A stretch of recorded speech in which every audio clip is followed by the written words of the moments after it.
আসসালামু আলাইকুম রহমতুল্লাহ। সবাইকে স্বাগত জানাই doctor Arif homeo and tips এর পক্ষ থেকে। আমি ডাক্তার আরিফ হোসেন আবার চলে এসেছি আপনাদের সামনে নতুন একটি ভিডিও নিয়ে। আজকে আমার আলোচনার টপিকস হচ্ছে প্রস্রাবে ইনফেকশন কেন হয়, এটা হলে কি কি লক্ষণ বা উপসর্গ দেখা দেয়, ইউরিনারি ইনফেকশন প্রতিরোধের উপায় ও কার্যকরী হোমিওপ্যাথিক চিকিৎসা নিয়ে আলোচনা করব ইনশাআল্লাহ। তার আগে আমার এই ভিডিওটি যারা নতুন দেখছেন তাদের উদ্দেশ্যে বলবো, আমি এখানে বিভিন্ন ধরনের রোগের সমস্যায় হোমিওপ্যাথিক চিকিৎসা এবং স্বাস্থ্য টিপস নিয়ে আলোচনা করে থাকি।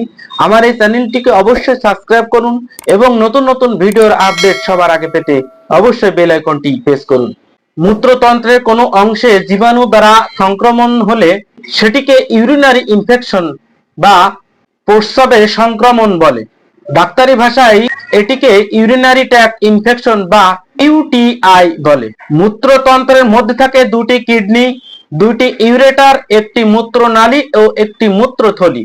ইউরিন ইনফেকশন হলে প্রস্রাবের রাস্তায় জ্বালাপোড়া করে অথবা ঘন ঘন প্রস্রাব হতে পারে।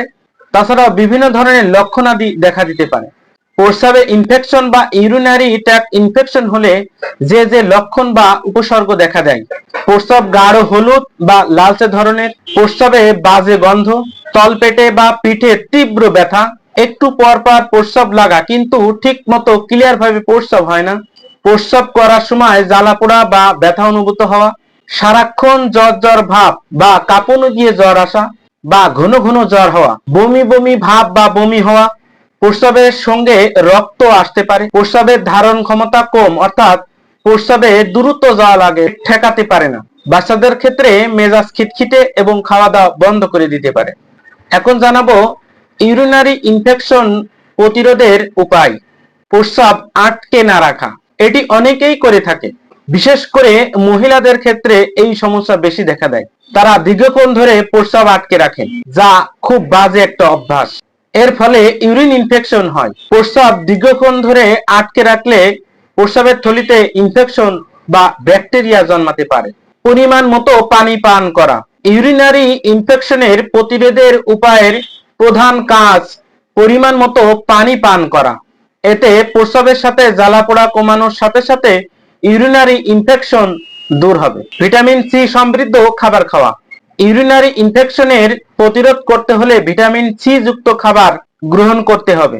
প্রতিদিন 1000 মিলিগ্রাম ভিটামিন সি গ্রহণ করিলে শরীরে অম্লত্ব উৎপন্ন হয়, যাহা মূত্রে ব্যাকটেরিয়া সংক্রমণের বিস্তার রোধ করে। গরম পানিতে গোসল ও স্বাস্থ্যবিধি মেনে চলা, যেমন ঢিলে ঢালা কাপড় চোপড় পরা, সুতি কাপড়ের অন্তবাস ব্যবহার করা, নিয়মিত গোসল করা, সংশ্লিষ্ট এলাকা পরিষ্কার পরিচ্ছন্ন রাখা। এবার আসি প্রস্রাবে ইনফেকশনের কার্যকরী হোমিওপ্যাথিক কি কি মেডিসিন রয়েছে। ক্যান্থারিস, প্রস্রাবে জ্বালা ক্যান্থারিসের প্রধান পরিচয়। জ্বালাযুক্ত ফোঁটা প্রস্রাব, অত্যন্ত বেগ ও কষ্ট, প্রস্রাবের প্রথমে মাঝে এবং শেষে জ্বালা করলে ক্যান্থারিস খুবই কার্যকরী একটি মেডিসিন। 6 এবং 30 5 ফোঁটা করে 3 বার সামান্য পানি সহ খালি পেটে সেবন করিতে হবে। অ্যাসিড নাইট্রিক, প্রস্রাবে অত্যন্ত ঝাঁঝালো গন্ধ, মাঝে মাঝে প্রস্রাবের সহিত রক্ত যায়, ঘন ঘন প্রস্রাব এবং যন্ত্রণা করে। 200 শক্তি 5 ফোঁটা করে সকাল এবং বিকাল সামান্য পানি সহ খালি পেটে সেবন করিতে হবে। পাস্টিকাম, প্রস্রাবের বেগ ধারণে অক্ষম, অসাড়ে প্রস্রাব হয়, মূত্রথলির পক্ষাঘাত, আর এতে প্রস্রাব হয় কি হয় না কিছুই বোঝা যায় না। হাসিতে কাশিতে অসাড়ে প্রস্রাব, অতি ধীর ভাবে প্রস্রাব নির্গত হইতে থাকে, রাত্রে ঘন ঘন প্রস্রাব হলে কস্টিকাম অদ্বিতীয়। কস্টিকাম 200 শক্তি 5 ফোঁটা করে সকাল এবং বিকাল খালি পেটে সেবন করিতে হবে। সারসাপেরিলা, প্রস্রাবের শেষে জ্বালা, বসে প্রস্রাব হয় না, না দাঁড়ালে প্রস্রাব ক্লিয়ার ভাবে হয় না। 6 ও 30 5 ফোঁটা করে 3 বার সামান্য পানি সহ সেবন করিতে হবে। থুজা, সাইকোসিসির দোষ, প্রস্রাবের সময় ঝাঁকুনি দেওয়া, কাঁপুনি দেওয়া, ঘন ঘন প্রস্রাব হওয়া, প্রস্রাবে জ্বালাপোড়া এবং প্রস্রাবে ইনফেকশনের জন্য 200 শক্তি 5 ফোঁটা করে খালি পেটে সকাল এবং বিকাল সেবন করিতে হবে। সঠিক লক্ষণ এবং সঠিক ঔষধের মাধ্যমে হোমিওপ্যাথিতে প্রস্রাবের ইনফেকশন খুব সহজেই দূর করা সম্ভব হয়।